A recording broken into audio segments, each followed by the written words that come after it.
আজ করব মৃগেল মাছ দিয়ে পাতলা ঝোল।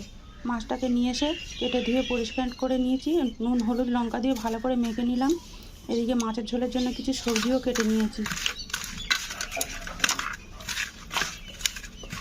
মাছটাকে ভালো করে মাখা হয়ে গেছে। এদিকে কচু নিয়ে নিয়েছি আর আলু কেটে নিয়েছি, পেঁয়াজ কাঁচা লঙ্কা আর টমেটো। কড়াই তেল দিয়ে কচুটাকে ভাজতে শুরু করলাম। সামান্য নুন আর একটু হলুদ দিয়ে দিলাম।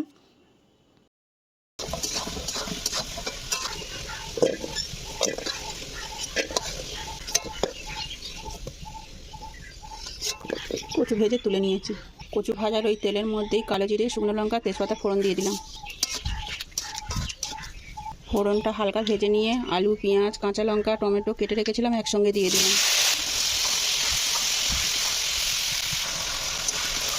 পেঁয়াজ আলু টমেটো কাঁচা লঙ্কা ভালো করে ভেজে নিয়েছি। এই যে টমেটো আমার গলেও গেছে। স্বাদ মতো একটু নুন দিয়ে দিলাম, তখন একটু দিয়েছিলাম কচু ভাজার সময়, এখন একটু দিয়ে দিলাম। স্বাদ মতো লঙ্কা দিলাম, কাঁচা লঙ্কা দিয়েছি কিছুটা, অল্প করে লঙ্কা দিলাম। পরিমাণ মতো হলুদ,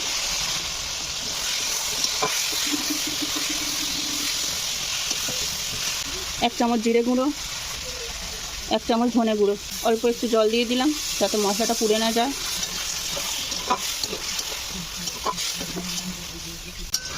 ভালো করে কষিয়ে নিয়েছি মশলা।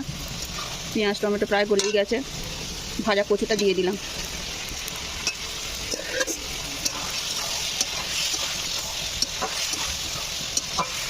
কচুটা দিয়ে বেশ কিছুক্ষণ কষিয়ে নিয়েছি ও পরিমাণ মতো জল ঢেলে দিলাম।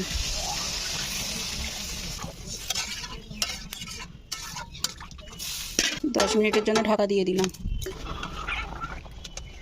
কচু আলু আমার সেদ্ধ হয়ে গেছে, ঝোলটা লাগিয়ে নিলাম। কড়া ধুয়ে পরিষ্কার করে আর একটু তেল দিয়ে দিলাম।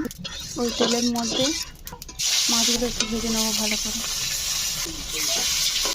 মাছগুলো ভালো করে ভাজা হয়ে গেছে। কড়ার মধ্যেই আবার ওই ঝোলটা আমি ঢেলে দিলাম। যে ঝোলটা আমি সেদ্ধ করে রেখেছিলাম আলু কচু দিয়ে দিলাম। দিয়ে ভালো করে মাছটা শুদ্ধ করে ফুটিয়ে নিয়েছি। একটু ধনেপাতা ছড়িয়ে দিলাম কেটে। বেশ কিছুক্ষণ ফুটিয়ে নিলাম। আলু কচু দিয়ে মৃগেল মাছের ঝোল আমার হয়ে গেছে, পাতলা ঝোল। এই পাতলা ঝোলটা দিয়ে গরম ভাত দারুণ লাগে, মানে খেতে খুব ভালো হয়েছিল, আমার তো খুব ভালো লেগেছিলো। এভাবে একবার করে খেয়ে দেখো। রান্নাটা ভালো লাগলে লাইক কমেন্ট শেয়ার সাবস্ক্রাইব করো। সবাই পাশে থেকো।